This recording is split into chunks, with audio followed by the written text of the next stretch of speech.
One word. That's all it takes. One wrong word, and someone dies. Not in theory. Not as a possibility. As a certainty. Right now, somewhere in America, a person is holding another person hostage. A gun. A knife. A threat. And somewhere in that city, an FBI agent is sitting across from that person. In a small room. Between them is a phone. On the other end of that phone is the hostage taker. And the next 48 hours are going to determine whether someone lives or dies. The negotiator cannot see the hostage taker's face, cannot read their body language, cannot use the usual tools of human connection. Eye contact, physical presence, proximity. All he has is his voice, his words, his ability to read a human being so completely that he can predict what they will do before they do it. And he must do this perfectly. Because one miscalculation, one moment where he pushes too hard, says the wrong thing, uses the wrong tone, and the hostage dies. Maybe the hostage taker dies. Maybe both. Maybe the negotiator himself. This is not a job you can practice at home. This is not a skill that YouTube can teach you. This is the art and science of talking a human being back from the edge of irreversible action. And the men and women who do it carry the weight of that responsibility every single day of their lives. So what does it actually take? What is it like to be the person that the world calls when everything else has failed? This is your life as an FBI hostage negotiator. It starts with a 911 call. The details vary, but the pattern is always the same. A person has barricaded themselves. They have a weapon. They have threatened harm. They may have taken hostages. Police arrive first. They secure a perimeter. They evacuate civilians. And then, they wait. Because engaging a barricaded subject is the most dangerous thing tactical police can do. More officers die from barricaded subjects than from any other scenario. So the first thing police do is call the FBI. Specifically, they call the hostage rescue team. And within that team, they call the negotiators. The first negotiator on scene receives a briefing. Who is the subject? What do they want? Are there hostages? What is their mental state? And then, the negotiator takes the phone. The first conversation is the most critical of all. Because you are establishing something. In that first moment. That will define everything that follows. Whether the subject perceives you as a threat or an ally. The negotiator's voice is deliberately calm. Deliberately measured. No urgency. No judgment. Just, professional concern. Hi, my name is, name. I'm an FBI negotiator. I'm here to help figure this out. Can you tell me what's going on? Simple words. Chosen with extraordinary care. Because every word is information. Every pause is data. Every inflection matters. The subject does not know that the negotiator is trained to hear. Psychological state in speech patterns. Emotional stability in word choice. Intent in tone. The negotiator is already reading. Already assessing. Already beginning to understand the mind. On the other end of the line. To be a hostage negotiator, you must first understand what brings someone to this moment. Most people imagine that hostage takers are criminals in the traditional sense. Robbers. Gang members. Terrorists. Some are. But the majority, the overwhelming majority, are people in psychological crisis. A man who has lost his job, his home, his family. Who has no more options he can see. Who has decided that this moment, holding people hostage, is his last chance to be heard. A woman experiencing a mental health emergency. A veteran with untreated PTSD.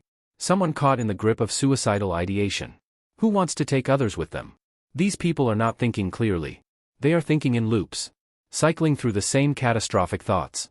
Over and over. And the negotiator's job is to break that loop. The techniques are psychological.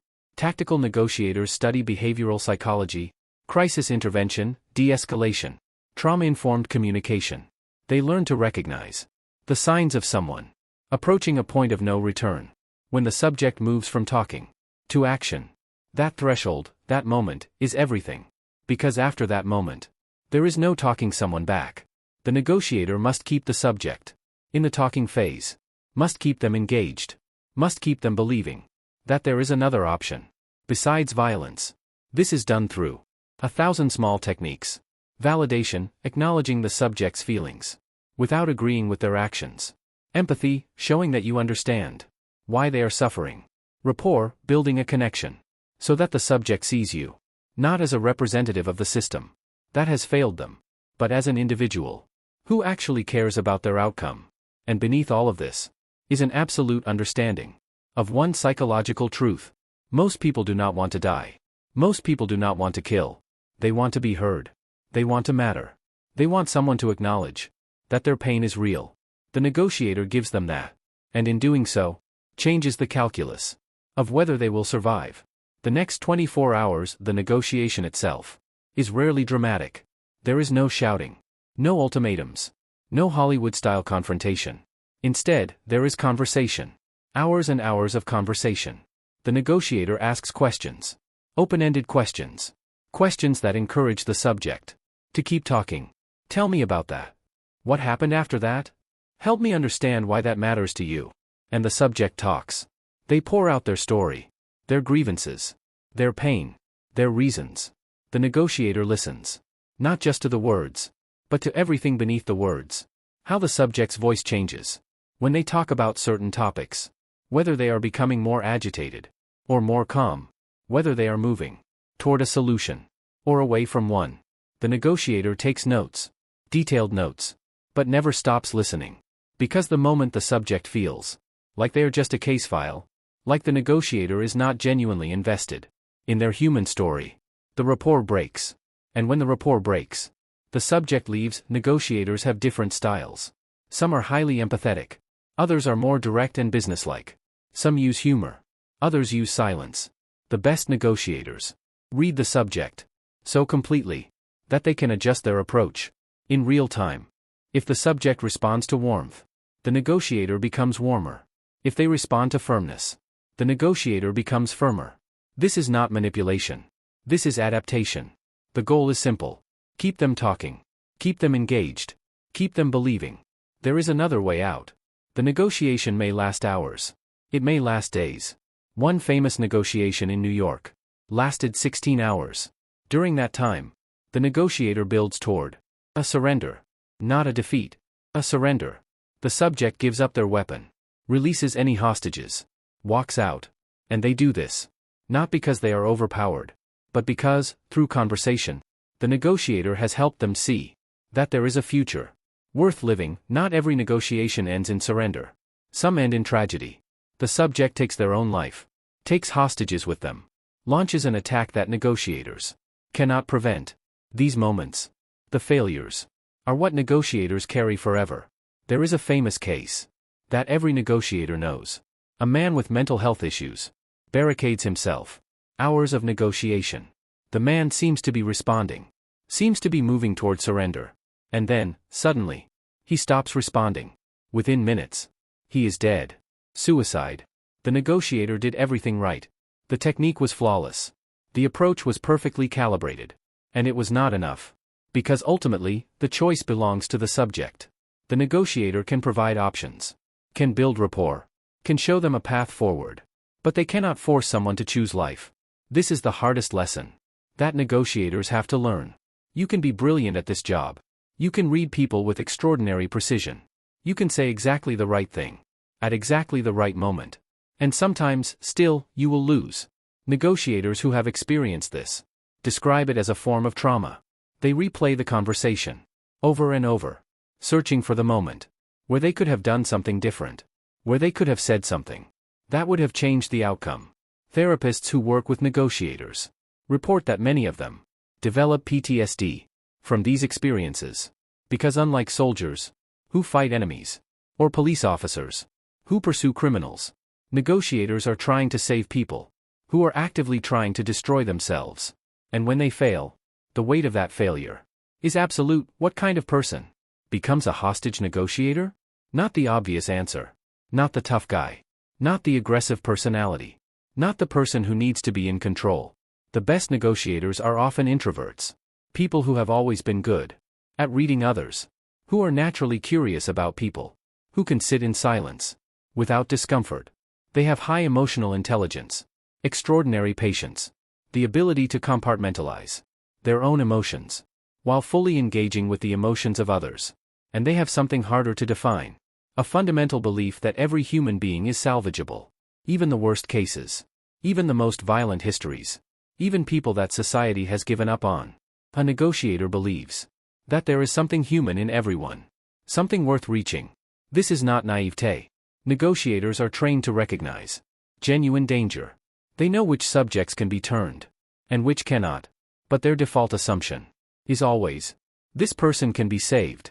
The training to become a negotiator is extensive. Crisis intervention, behavioral psychology, substance abuse, mental health, trauma.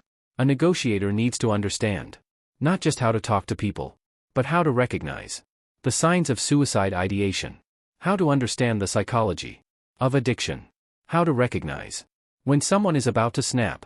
But the most important training is the hardest to teach: how to stay calm when the person on the phone is threatening to hurt themselves or others, how to regulate your own nervous system so completely that your voice remains steady, your mind remains clear, your judgment remains sound. Because if the negotiator panics, the subject panics. And when both people panic, people die after the negotiation ends. Success or failure, the negotiator goes home. But they do not go home. Not really. They carry the case with them. They carry the voices.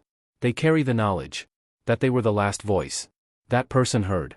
Negotiators describe a particular kind of exhaustion that is not physical.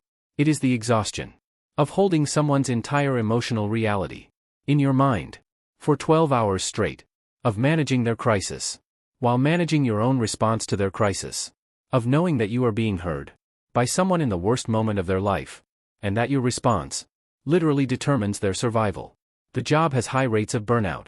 Many negotiators can only do it for a limited time before the psychological toll becomes unsustainable. Some leave the FBI. Some are reassigned to other duties. Some retire early. The ones who stay develop coping mechanisms: therapy, exercise, meditation. Families who understand that their spouse came home having carried a death threat for 14 hours and need space to process that.